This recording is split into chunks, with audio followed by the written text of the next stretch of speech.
वरी पुछा कंदुसि इन्हनि ऑफिसरनि खां जेके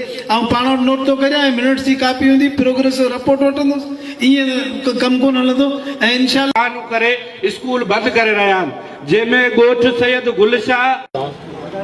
ख़बर आहे कोन एजुकेशन ऑफिसर खे खाली ॻाल्हियूं पिया करियो उनमें न हुजे हे जेके चवनि था रिटायरमेंट जे करे टीचर जेको आहे सो तारीख़ 15 ॾींहं जे लाइ तव्हां असांखे उस्ताद ॾियो तव्हां चयो त मूंखे टालपुर साहिबु नथो मञे तव्हांजा पंहिंजा लफ़्ज़ आहिनि जेकॾहिं तव्हांखे पंहिंजो बाला ऑफिसर नथो मञे त उहा जेका हक़ीक़त आहे उहा ॻाल्हि कयो ऐं उहे कम थी वञे अवाम बि ॾिसे त कंहिंजो मसइलो आहे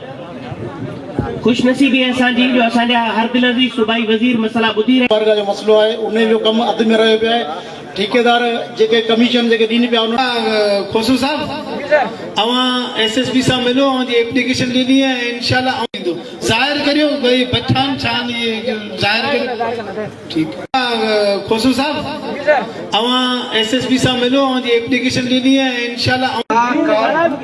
नादरा वारे ॾे बाबा ॿुधी सघिजे मीडिया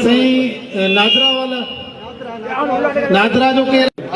चोर दीवारी जो को तव्हांजो कमु आहे उहो तव्हां मूंखे कराची हीरालाल मुंहिंजो PS छोकिरो वेठो अथव भराई जेको आहे उहो असां माइनॉरिटी डिपार्टमेंट कोन कंदो कूड़ कतई कोन ॻाल्हाइबो उहो तव्हां पंहिंजे हिसाब सां जो भराई असां वटि अलाउ कोन्हे ॿार किथां मोकिलींदा पेरेंट्स खे पंहिंजे बच्चनि जो फ्यूचर खपे थो ऐं फ्यूचर लाइ करे अवां टीचर ई उन्हनि जो फ्यूचर बनाए सघो था हाणे हीअ तो ॻाल्हि करे थो नवी अनवर साहब माना भत्तो पे वठे का शइ कोन्हे केरु भत्तो थो वठे अनवर वणा लॻाई ताजो चयो पिछे वेठो रूबरू ऐं पार्टी अनवर लॻाई केरु एसो जो आहे SHO SSP साहब वेठो ॿुधे पियो मुद्दा बार कोठो बच्चियूं चार सर, जहाँ तक मंशियात के मुतालिक है तो बदीन पुलिस इसके मुतालिक पुरज़्म है और बदीन पुलिस अवाम के साथ मिलके इसके खिलाफ सख्ती के साथ एक्शन ले रही है और